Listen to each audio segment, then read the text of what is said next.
आचार्य जी, आप मेरी कुंडली भी देख लीजिए और मुझे केवल इतना बताइए कि मैं अपनी पत्नी से कब मिल सकूंगा। बहुत प्यार करते हैं आप देवकी जी से। मैंने देवकी के जीवन से हर सुख को छीन लिया। उसने जन्मे हर शिशु को मैंने स्वयं कंस को सौंपा है। आज भी उनका आक्रोश मेरे कानों में गूंजता है। आज मुझे ऐसा लगता है कि मैंने हमारी हर संतान को कंस को सौंपकर बहुत बड़ी भूल कर दी। मैं सदैव सत्य के मार्ग पर चलता रहा और कंस असत्य के मार्ग पर। मैं सदैव सत्य का व्यवहार करता रहा और कंस असत्य के व्यवहार।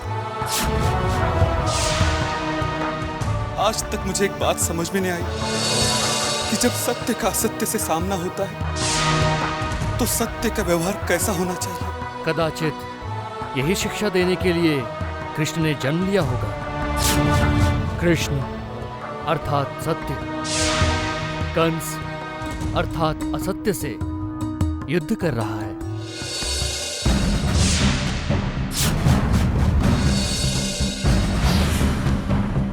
चाणूर, अमात्य चाणूर, आप अकस्मात यहाँ? वसुदेव जी, मथुरा नरेश महाराज कंस ने आपको शीघ्र अतिशीघ्र बुलाया है।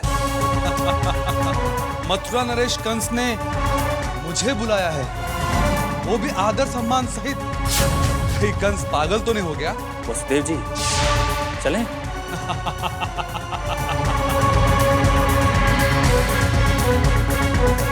वसुदेव जी, आपकी कुंडली में एक पाप ग्रह बैठा है। मैं उस पाप ग्रह का नाम जानता हूं। उस पाप ग्रह का नाम है दुष्ट कंस। ले चलो इसे।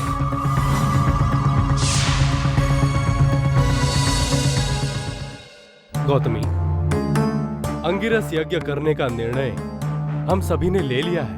यज्ञ? किस लिए? स्वर्ग प्राप्ति के लिए। तुम सब जानती हो विशाखा। मैं जानती हूँ, परंतु आप नहीं जानते। पहले यही जानिए कि कृष्ण भगवान है। फिर कृष्ण? कृष्ण एक बालक है गौतमी, भगवान नहीं। प्रलय के बाद वट पत्र पर बाल कृष्ण ही तैरते हुए दिखाई दिए थे ना?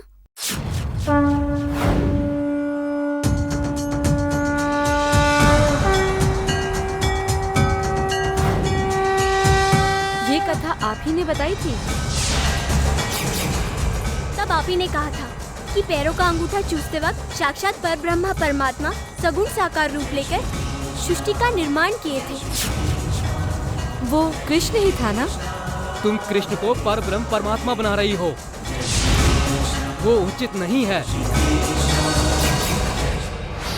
हमने जो कथा तुम्हें सुनाई थी उसका और कृष्ण का कोई संबंध नहीं है। संबंध है स्वामी, क्योंकि वो बालक ही कृष्ण था